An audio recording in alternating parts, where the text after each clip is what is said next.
Hey guys, welcome back.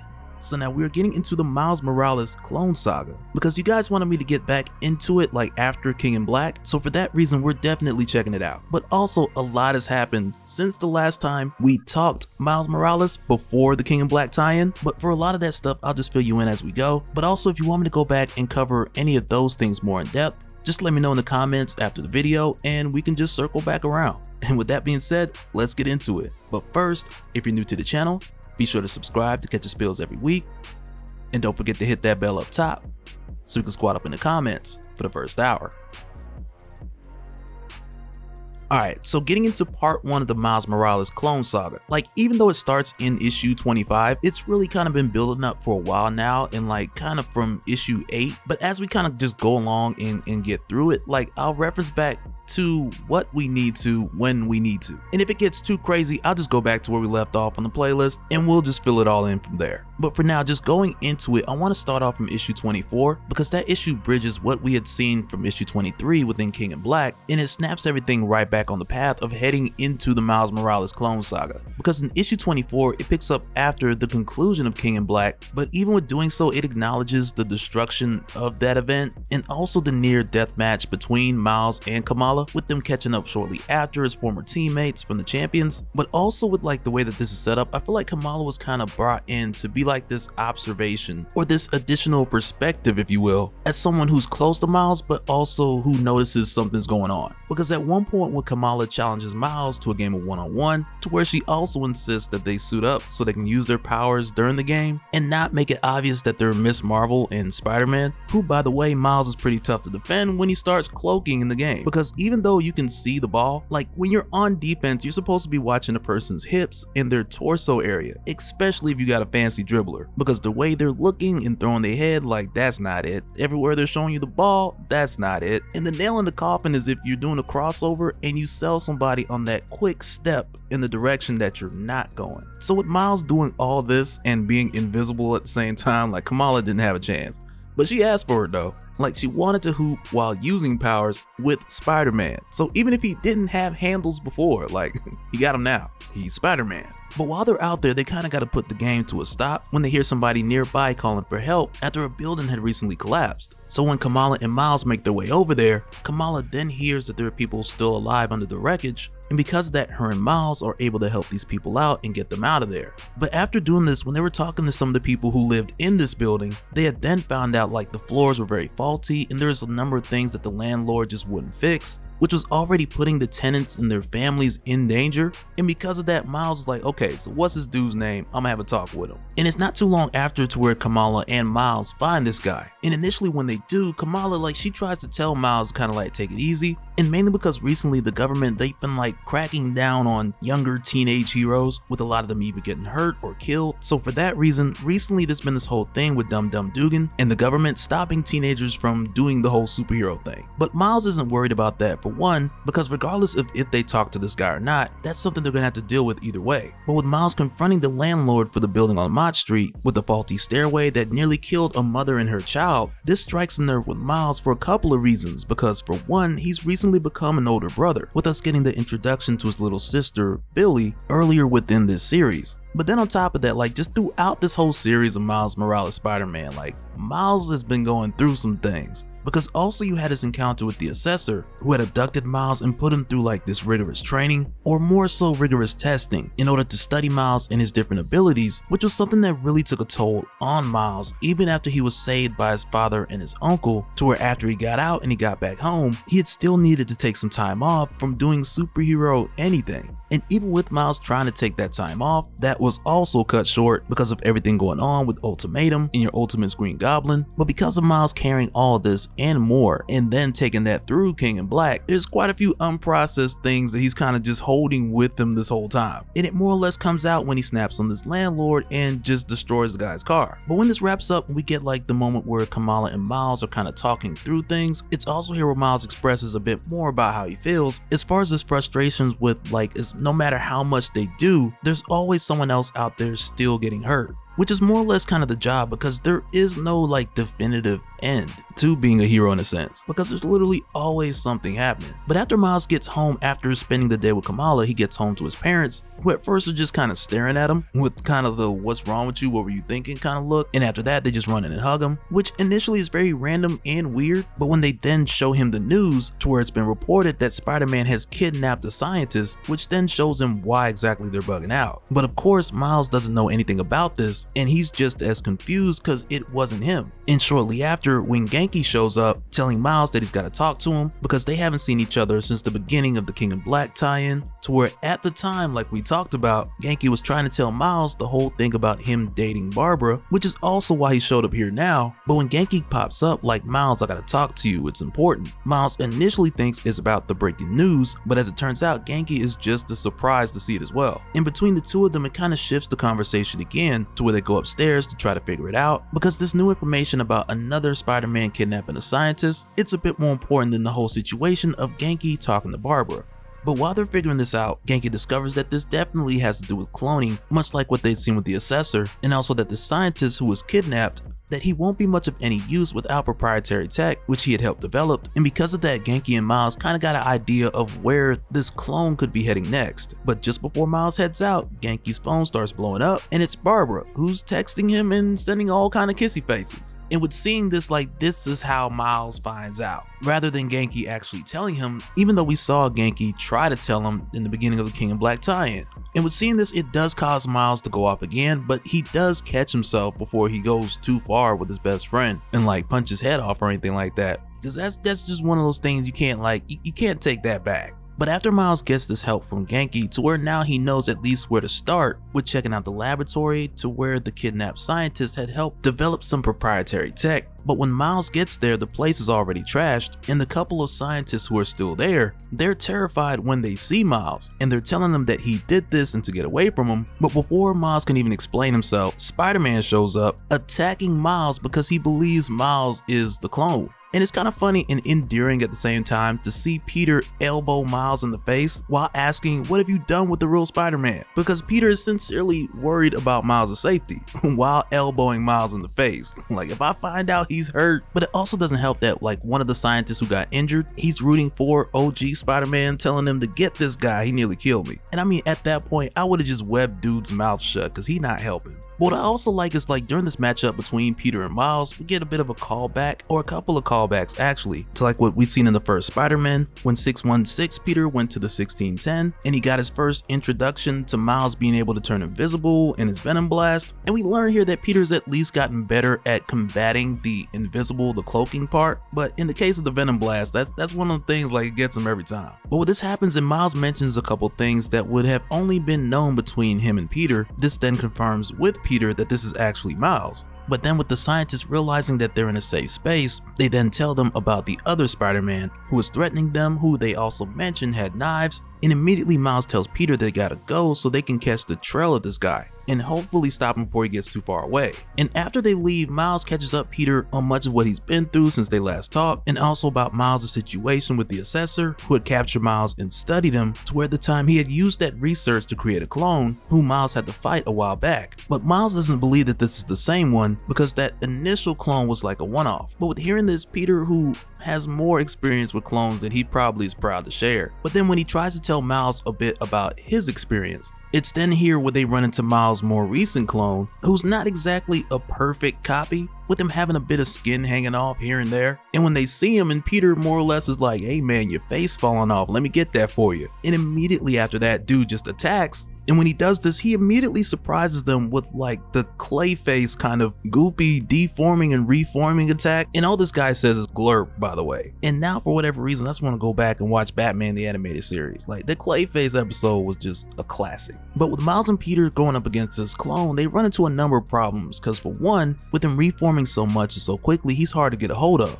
But then on top of that, he's also immune to Miles' Venom blast. And because of that, the only way to kind of stop this guy or contain him As it turns out, it's really just for them to web him up like crazy so that they can hold this guy down and ask him some questions. And with seeing them there, like, you have this moment to where Peter, like, he kind of jokes about it, saying like, oh, he looks so cute, like snuggled up for bedtime. But on the flip side, Miles is like legit freaked out, like standing this close to a clone, like a nearly exact copy of himself staring at him right back in the face. And just before Miles gets to punching on this clone, like Peter pulls him back, like, hey man, we don't do that. And when this happens and Miles tells him like, you don't understand, Peter is then cut off once again before he can make another Clone Saga reference. But Peter's cut off when he's hit by this gas, which doesn't hit Miles as hard. But when it happens, it gives Miles' clone a chance to get away. And as the clone swings away, he's like, glurp.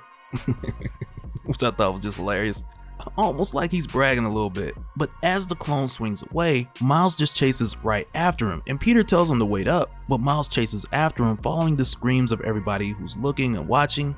But then when Miles follows this clone to another rooftop, his spider sense goes crazy, he's bombarded by hits on every end, and everything is just too fast. Whether it's the punches, the pain inside his head, or even the cut from a large object that flies right across his chest. And when this happens, he hears a voice say, I think we softened him up enough, brothers. And when he looks up, he just sees all kind of Miles' Moraleses. And when this happens, the one up front with the knives introduces himself as Salim, who we know more specifically was the one who had went to the laboratory earlier, like just off of the knives description. But with seeing him here, he tells Miles that it's time that they had a talk.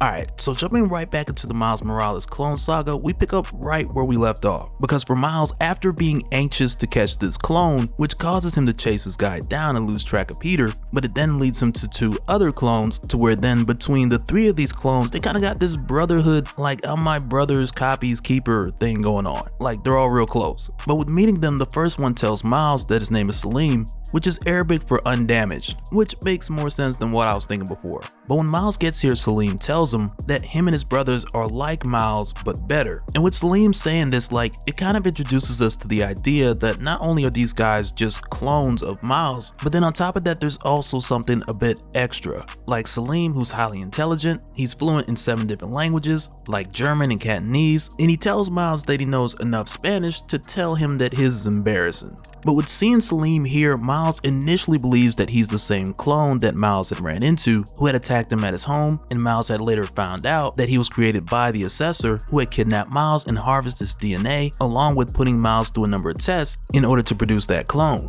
But back at the time, like we had learned through his uncle Aaron, that clone was quote unquote a burner, and it had a clock to where it would just stop working. So for that reason, its lifespan was super short. It was something like 24 hours. And after that, it would just go like back to formula or whatever. But when Miles mentions this, like Salim doesn't even acknowledge that. But instead he tells Miles that he knew that Miles would try to stop them, and that this one time he's given Miles a warning to stay out of their way. But Miles finds that pretty hard to do because for one, he doesn't even know what they're doing. Like what's their goal? But what he does know is that whatever they are doing, it involves hurting people. And for Miles, with knowing that alone, it's enough for him to know that these guys need to be stopped. But it's then while Miles is trying to talk this through with Salim, when the clay face big glurping one, he then gets in Miles' face, and it's here we find out that his name is Shift, which more or less goes hand in hand with the way that he shifts his body mass to kind of get big and knock things around. So unfortunately his name isn't Spider Glurp like some of you guys were saying in the comments for the last one, but have no fear because we still get some good names coming up. But as Salim starts to leave with the others, Miles kind of puts his hand on the shoulder, more or less so they can talk things through, and that is more than enough to get him jumped. And initially when I seen this, like I was like, man, that's pretty extreme, man, like whoa. But as we go forward, I think it begins to make more sense as far as why they can't let Miles get in their way, and we'll talk about more of that in a little bit. But as far as right now, like while they're beating the mess out of Miles, Salim tells him like, you should have just left us alone, there are 3 of us and you do not have any brothers, which of course is when Peter comes through and he swings through with a one-liner like, that's where you're wrong. And when I see this, like it makes me think like, you ever think about like the times where people come through like right on time, like in moments just like this with Peter? Because in moments like this, I think of Peter just sitting on top of the building, just kind of watching Miles get beat up, and while he's up there watching, he's kind of thinking like, okay, what's a good line for me to jump in on? And like the whole time he's just up there watching, like, what'd he say, his name's Salim? Nah, I ain't got nothing for that, let me stay a little bit longer. And like he's just sitting up there for a good 10 minutes just waiting for a good entrance, or just a good line to use whenever he decides to make his entrance. Like I think a lot of heroes just have that as like a habit, like you can't just show up and help, cause that's boring. But even with that said, I gotta give Peter his props, because when he sees Miles' clone and he asks him like, who are you, Kilometers Morales? Like that, okay, that one has some creativity on it. Kilometers Morales, okay, like you got one there. But then here's the thing, because when Peter shows up, this fight between all of them, it doesn't last too long, because the last one, who we didn't really talk about, his name is Mind Spinner, and when he steps in, he hits Peter and Miles with a telepathic attack that's strong enough to knock the two of them out and allow all three of the clones to just get away. And when this happens, it comes as a surprise, because this guy, he didn't get like the introduction or the powers explanation, and really the only hint that we got about like as far as what he's capable of, it had really just come by the way of Miles having a headache once he arrived on this rooftop and he was just initially attacked by these three clones. But when this happens, like Peter and Miles, they're knocked out for like minutes, like a good minute, like a hot minute, like they sleep. And when they finally get up, they then try to go around and look for these guys, and when they do, Peter suggests that they both split up so they can cover more ground, but Miles is like, nah, that's what they do in the horror movies. And because of that, they're both like, you know what, we're gonna stick together, and they actually do stick together. But even with them sticking together and searching, they still come up with nothing. And with that being the case, Miles insists that he has to find these guys, because the whole stealing his identity and giving him a bad rep, like he finds it very unsettling, which is the main reason why he wants it to end as quickly as possible. And it's because of that he tells Peter that he wants to keep looking like non-stop until he finds these guys, but then Peter kind of has to pull him back in and let Miles know, like if he does that, for one, like just going non-stop searching for these guys, like something else you need to be doing is going to get neglected, because at this point it's not even like you have a lead to know like where they went or even where they might be. And with the city being just as huge as it is, there's too many possibilities of where they could be. So for Miles to try and do this non-stop search day and night, like the idea is just not practical, like it's not going to do any good. And it's here where Peter lets him know that sometimes you just gotta wait for the other guy to make his move, and whatever that move may be, you're just more likely to find your opportunity then. And when Peter says this, I feel like it's something that Miles could really learn from, like from just seeing this entire series so far.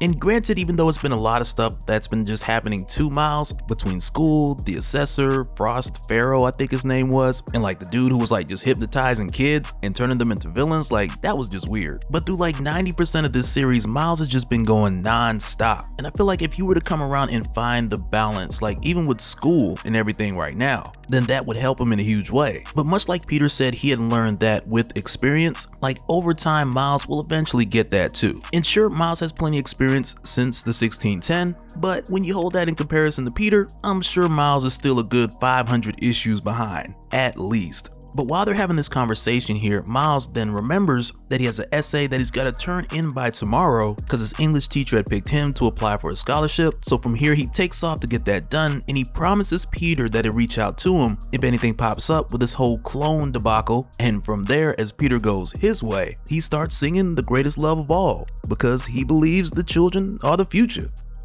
Give them a sense of pride.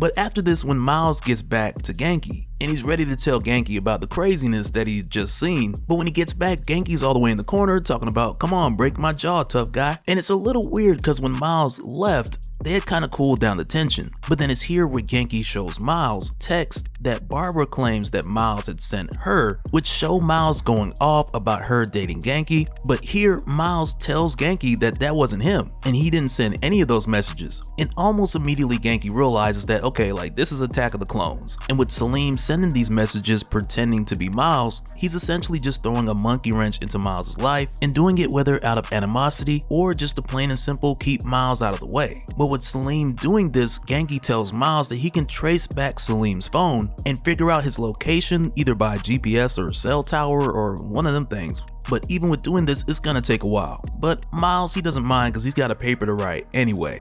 But to me, like, the funny thing with Salim pulling like the fake number or acting like he's calling from Miles's phone kind of trick, it kind of reminds me of a prank that someone pulled on me back around like 2008, 2009 when my homegirl used an app, like an Android app, to call my phone pretending to be my ex, who had also recently been married. But my homegirl called my phone pretending to be my ex, and when I picked up, she was whispering, and when she called, she just said, "I made a mistake."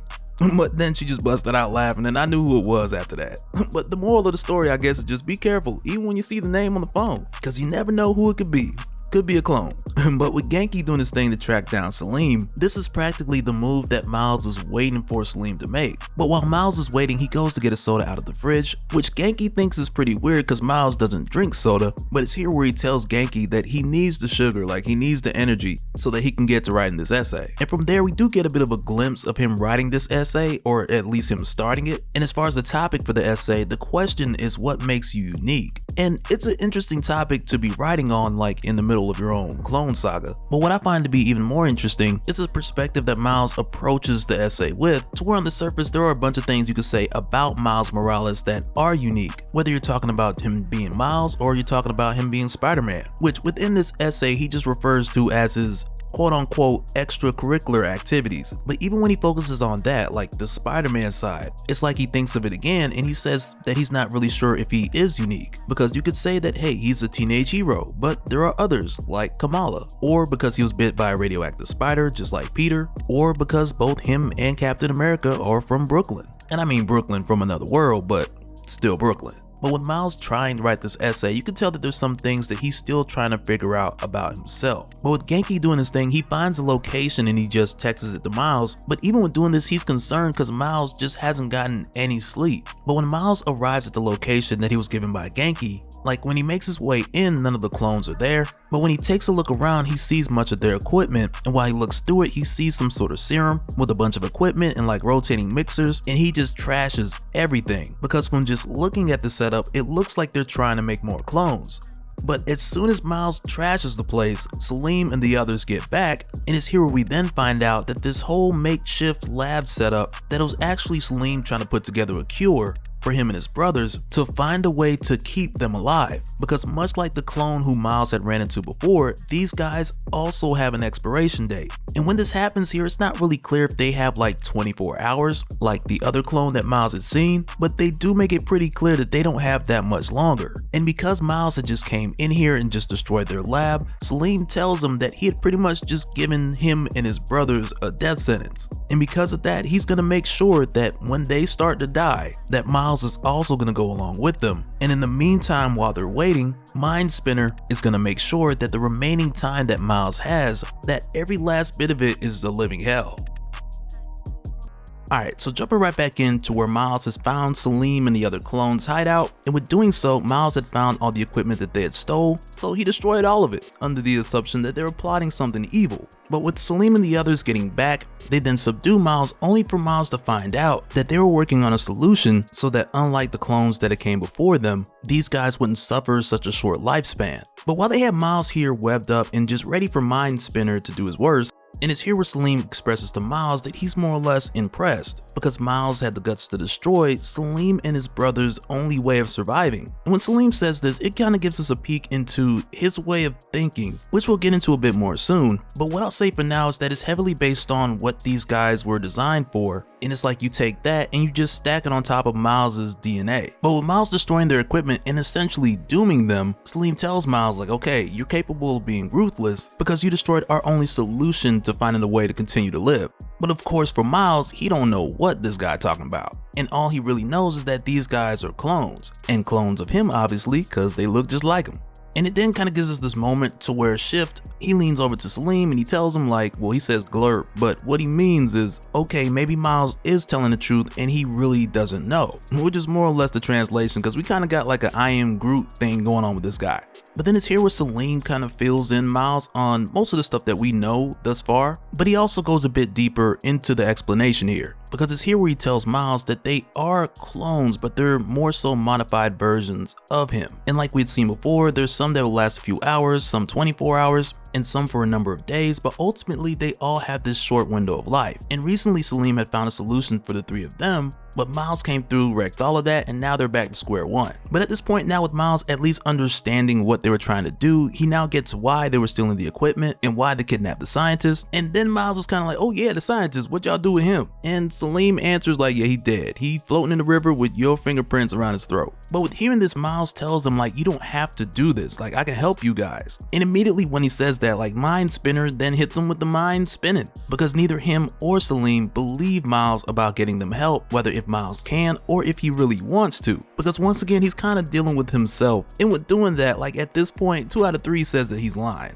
because even still, Shift, he believes that there's a possibility that Miles could be telling the truth and that he does want to help them. But Salim doesn't even want to chance that, because he still believes that Miles' actions were with intention, but also that Miles claiming to help them is only a trick to get them locked up. And Salim doesn't want to spend the last days of his life sitting away in some cell. But with Miles hanging here and just hearing the whole conversation, he then tells Salim like, hey, if you guys are gonna torture me, do what you're gonna do, because I've had worse. And when Miles says this, Salim tells him like, when you say worst, I'm pretty sure you're talking about the Assessor, who for Salim and his brothers, the Assessor was the closest thing they had to a father. But then also referring back to all the rigorous testing that Miles had been through, the Assessor also put these guys through it too. But in their case, they had to go through all of this as children, which for them was a different childhood concept, quote unquote, in comparison to Miles. And not just because they were trained to be weapons, but both their childhood and their training was compressed in order to produce a more capable clone in a shorter amount of time. But real quick, like as far as like the details and background of the Assessor, like we really don't know a whole lot. Because as far as his background, Salim does mention that the Assessor, he's not like a man,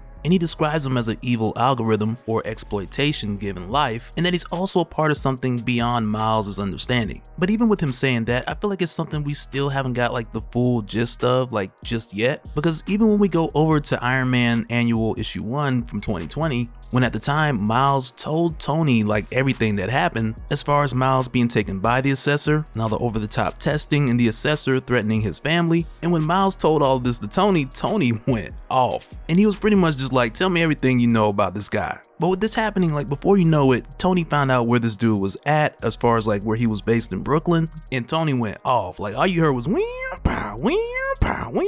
know them Iron Man sounds. But with Tony storming this place, he shuts down the Assessor's operations here. And with doing so, Tony then downloads the Assessor's consciousness into his suit. But even with this happening at the time, we had also seen the Assessor restart from a backup at a different location. So not only does Tony currently have a copy of this guy, but there's also still this backup of the Assessor, who's still out there somewhere, continuing his works with the likes of like Quantum, who's powered by the Space Stone, and who knows where that's going. But as far as Salim telling the story here, he also mentions how his brothers Mind Spinner and Shift, how the two of them had it worse than him, with Mind Spinner nearly being killed just so the Assessor could bring out his sonic abilities. And as far as Shift, he was considered to be a failure until the Assessor realized different ways that he could use Shift and harness his abilities. But for all of them, their age was artificially accelerated in order to speed up the process, and because of that, years of their life were then only compressed down to like weeks. But also for them, after they had been brought up to their current age, when they accumulated the strength and skill, these three had came together and they had taken their opportunity to escape from the Assessor. But with hearing this, Miles, he's glad that they had got away at least. And it's here where Miles tells him like, man, like let me help you guys. And with hearing this, Salim, like he quotes The Art of War, and he tells Miles that he recognizes that this is just a trick and he's not gonna fall for it. And that's kind of the thing here with Salim, because as he was developed, he showed to be good with knives and he showed intelligence, and because of that, he's always in this warrior slash interrogation slash gotta kill somebody mind state. And it's pretty different than Shift and Mind Spinner, because with Shift, he shows more compassion with him nearly being discarded, and when he lashes out, it's more so an expression of frustration. And Mind Spinner, like just to describe these guys a little bit, he's kind of like Shift as well, but for him, instead of building compassion because of what he went through, he just kind of likes to torture people too. But then it's here where Salim makes a statement like, even though the three of them are dead men walking, they still have time to hurt the people who hurt them. And before he leaves, Miles asks him like, where's he going? And it's there where Salim tells him that he's going to the hospital where their mother works, and he's going to bring her back here to kill her in front of Miles. And when I seen this, I was like, man, like, does this guy not know what happened in the 1610? Like, we can't have that. But while Salim leaves with Mind Spinner, Miles is then left here with Shift, which to me kind of felt like intentional leaving Shift here. And you guys let me know what you think down in the comments. But with Miles being here left alone with Shift, he tries to appeal to more of his compassionate side, because once again, like at its core, he's talking to a version of himself. But while he's reasoning with him, he knows that the webbing is getting weaker with time, so that Shift doesn't have to necessarily let him out, though it would help tremendously. But if he doesn't help him, and it eventually comes to the point where Miles breaks himself out, Miles wants to at least come to the understanding with this guy that he needs to go save his mother, who Salim had referred to as our mother. And because of that, Miles knows that there's a part somewhere in them, like there's a part of them on the inside that just knows that this isn't right. So Miles wants to at least have the understanding with Shift that as soon as Miles is free, that Shift won't try to stop him. And when Miles breaks himself out, like as he leaves, he tells Shift, he gives him his word that he'll find a way to make him better. And so when Miles gets to the hospital, like the real Miles, of course when he arrives they think he's one of the clones, and when Miles gets there, like the old security guard, and bless his heart, like he tries to stop Miles, but then he's not able to do much because his knee goes out and he like catches a case of maximum cartilage, or minimum cartilage better yet. But also here at the hospital we also find Mind Spinner, and when Miles' mother sees him, she pretty much put together that he's there for her and that this has something to do with her son Miles, and because of that she then approaches Mind Spinner while giving everyone else the opportunity to get away. But also at this point with Miles being there, like he jumps between Mind Spinner and his mom, and immediately Mind Spinner tries to hit him with like the sonic or psionic mind blast. But at this point with Miles being hit with it so many times, he tells Mind Spinner that he's gotten used to the pain. But with Miles going against Mind Spinner, he tries to reason with him much like he did with Shift. But of course, like we've seen, Mind Spinner can't really talk, and also Miles' mom is getting her hits in too. But then it's here, unlike before with Mind Spinner, where he's able to get 2 words out, and those 2 words will kill you, which immediately let Miles know that this guy isn't trying to reason, and for that reason he hits Mind Spinner with the Venom Blast, which prior to this point has kind of been hit and miss with some of the clones, but fortunately in this case it was enough to take Mind Spinner down. But then it's here when Miles is talking to his mom, and she mentions that the normal looking one, Salim, he had been at the hospital earlier, but not long after he had got to the hospital with Mind Spinner, Salim had left, with him originally just coming to the hospital to act like he was Miles. And it's here where Miles and his mom, they then realize that because Salim knows who Miles is, there's only one place he could have gone. And from there we see Salim arrive at Miles' home with Miles' dad and his little sister Billy. And when this happens, right away we see Salim tell Miles' dad like something crazy's going on at the hospital and that mom's okay, but these people are looking for him and they're gonna come to the house for him next. And with saying this, Salim is like, give me Billy, I know where to take her so she'll be safe, and dad just hands her over, not being aware about Salim or really anything that Genki and Miles have figured out up to this point. But I also kind of feel like he should have had some kind of suspicion, for one, just from the news that he showed Miles back in issue 25, but even with seeing that, he still wasn't aware of Salim or any of the clones that had recently popped up. But yeah, like with this happening now, the stakes have just gone through the roof.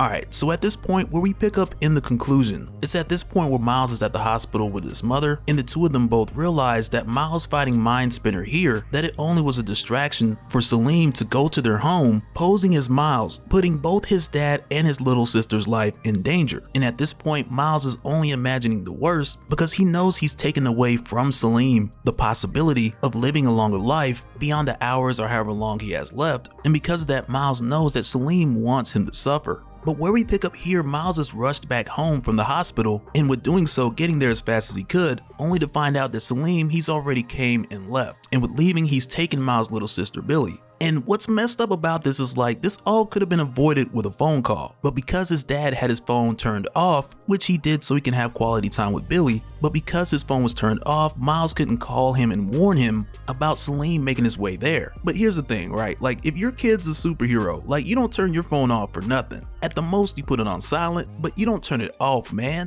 And in most cases, it's not necessarily because you want to make sure that kid is okay, because in most cases, they can handle themselves. But if you're a parent of a kid with powers, you need to keep that phone on because any call could be an Amber Alert. And if they're calling you about danger, it's most likely that it's heading your way.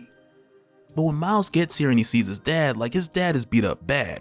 And he looks like Tyrese from Baby Boy, like when he went to the convenience store and he got beat up by some little ninjas and they was about to take his bike, but they didn't take his bike, they just beat him up. But that's pretty much his dad's condition here, just that it was one person, with super strength and reflexes like a spider. But even now, more so than the pain, his dad just regrets letting this happen. And when his wife rushes in, she tends to his wounds, but he lets both of them know that he should have known it wasn't Miles, and with allowing this to happen, it's like he's getting old or he's getting soft. But then while they're all here, Miles gets a text from Salim telling him to meet Salim at the Brooklyn Bridge in 10 minutes. And as soon as Miles sees it, he heads to the bridge to confront Salim because he has to do whatever it takes to get his sister back. And with Miles heading over to the Brooklyn Bridge, like you can tell, it was a real stressful swing. Cause he's swinging over there and he's just praying like, God, let Billy be okay. Because the whole way over there, there's nothing he can do but just think about what either already happened or what's going to happen. And on top of that, like, I'm not sure if this crossed his mind or not, but on top of that, when it comes to Spider-Man and bridges, and not necessarily the Brooklyn Bridge, but just Spider-Man and bridges in general, it's usually a sign of something really bad about to happen. Like for Spider-Man in general, like the bridge is just not the place to be. But with Miles getting here, initially he just web slings up to the side and he tries to go in stealth while using his camouflage to sneak up on Salim. But with trying this, it doesn't work because Salim immediately knows that he's there. And Salim tells Miles like Miles isn't gonna sneak up on him, like it's only gonna make Salim angry. And when Miles gets there, like right off the bat, it's a delicate situation. So initially he tries to talk this out with Salim and tell him to keep this between the two of them and leave his little sister alone. And Salim tells him like that's the plan, because after he kills Miles and their parents, then Billy will be alone with no one. And when he says this, Miles calls him out on saying their parents again. And he lets Salim know that he knows that there's a part of himself in Salim that just knows that killing a defenseless child is just cowardly.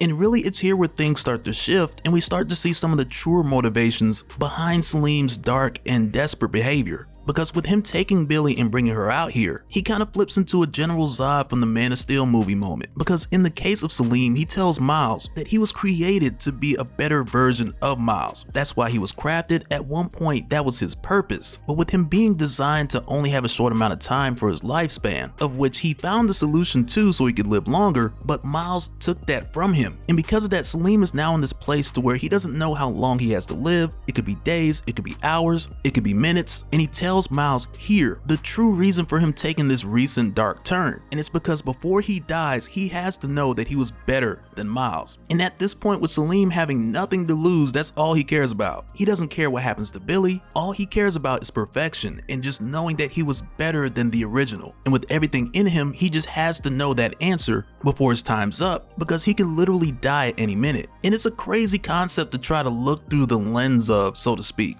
Because for one, kidnapping a baby and threatening the baby's life, like that's unacceptable. But also when you're looking into the eyes of an op who has absolutely nothing to lose because they've already lost everything, there's really no telling how far they'll go or what they'll do. Because at this point, they've reached a place to where they'll do anything in order to justify the one thing they can get a hold of in order to either find peace or achieve a likeness of what they had before, which for Salim, as he believed, was him being the best version of Miles with no flaws, just superior in every way. And with him challenging Miles to this death match, this was Salim desperately reaching for that confirmation of him knowing if he was better than the original. But even with this being the circumstance with Salim, like I gotta ask you guys, and just let me know your thoughts in the comments, because with Salim being designed and modified by the Assessor to be this flawless or perfect version of Miles, and even to the point to where he was modified to embody that, and let's just say for the sake of the topic that it was 100% successful. But with that being the case, like there's a level of insanity that has to go into that, because without flaws you have no humility, without humility you have no heart.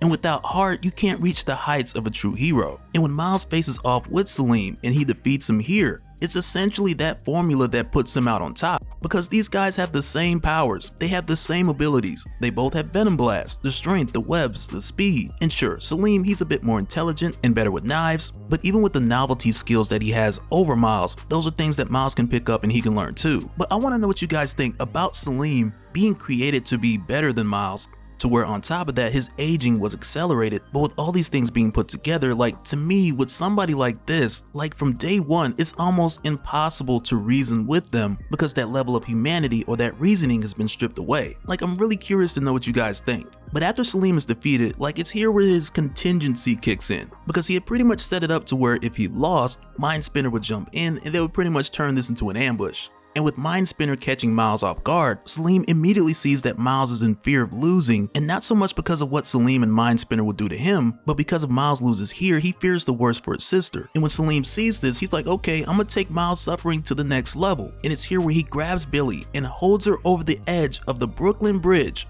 and Shift comes in and snatches Billy, betraying Salim, which has Salim extra pissed. But with Shift switching sides, this is also one of those things that was kind of in the works up to this point. But also, like, amongst these different clones, it also feels like the one with the most flaws, like he has the biggest heart, because all of the clones, to some extent, they saw Miles' family as their own family, which we also saw with Salim, who had the least amount of flaws. But for Shift, this resonated much deeper, much faster, with him letting Miles go to save his mom before, and now with him saving Billy, because a part of him sees her as his little sister. But also when Shift grabs Billy, Salim then goes after Shift, knives out, because immediately Salim is attacked by Mind Spinner. And when this happens, like in the case of Mind Spinner, there's a couple of things that come to mind here. Because for one, he stops Salim because he doesn't want him to hurt Shift, who he sees as his brother. And because Mind Spinner is a version of Miles, he'll also do anything to protect his family. And with seeing this is where I feel like Mind Spinner was the second one to come around, because he's more or less number 2 on the list as far as not being as flawed as Shift, but on the other hand, not as quote-unquote perfect as Salim, which is why he was the second to come around and let Salim know that he's doing too much. But then also with Mind Spinner just speaking, period, which is something he started to do more over the course of time. But with seeing this, it's like we're being shown a second case to where these clones, that they're capable of change, and given enough time, they can grow, they can develop, they can become more human, and eventually, like, possibly even form their own identities. But with Salim feeling like he was betrayed by Mind Spinner, he goes at Mind Spinner with a full Venom blast, and Mind Spinner goes back at him with the full Psionic blast, and with the two of them attacking each other with all they got, while also spending all the power that they have, they both kill each other in a massive explosion at the bridge, which involves Spider-Man. But to me, the most tragic part about this is like kind of seeing with time that these clones had the potential to change. But because Salim was the quote-unquote perfect clone, the time that he needed to come around, it was just way beyond the lifespan that these guys just actually had. But after this massive explosion, the first thing that Miles is thinking about is Billy, who in her case, she's okay because Shift protected her from the blast. But even still, Miles is like, be careful with her because we still on the bridge, bro. But fortunately, Billy's okay. And on top of that, she fell asleep while Shift was holding her, which kind of had Miles like, man, this girl will sleep through anything. But with this happening, Miles, he also expresses empathy for Shift with everything that he's gone through. And not only losing his brothers, but also not knowing how much longer he has. But Miles lets him know that he was serious about what he said, and he's going to do everything that he can in order to help Shift so that he doesn't die prematurely as well. And when this happens, you also kind of get this moment to where Shift, he brings out the colorful smoke again, but this time he uses it as a form of expression in order to create a mural nearby showing the two of them that reads Brooklyn Brothers. And it's pretty cool seeing Shift do this since he can't actually form the words to express how he feels. But with us seeing it wrap things up this way, it shows us that Miles has gained a brother, but also that Shift has gained a family. And I gotta say, like, this was not an ending that I expected, because if anything, I thought Shift was gonna be the one who died. But he made it through. But also with knowing the way that comics is set up, we really don't know how long that might be. But pretty much from here, Miles lets Shift know that if Salim figured out a way to save him, then Miles can too. And so now real quick, I want to give a special shout out to all the patrons. Thank you guys for all your support. And for anyone who's new here, who wants more information on how to support the channel, I got a link below so you can go to patreon.com/dopespill. But that'll do it for this one, guys. Let me know your thoughts down in the comments below, and we'll do it again on the next one. Alright, later.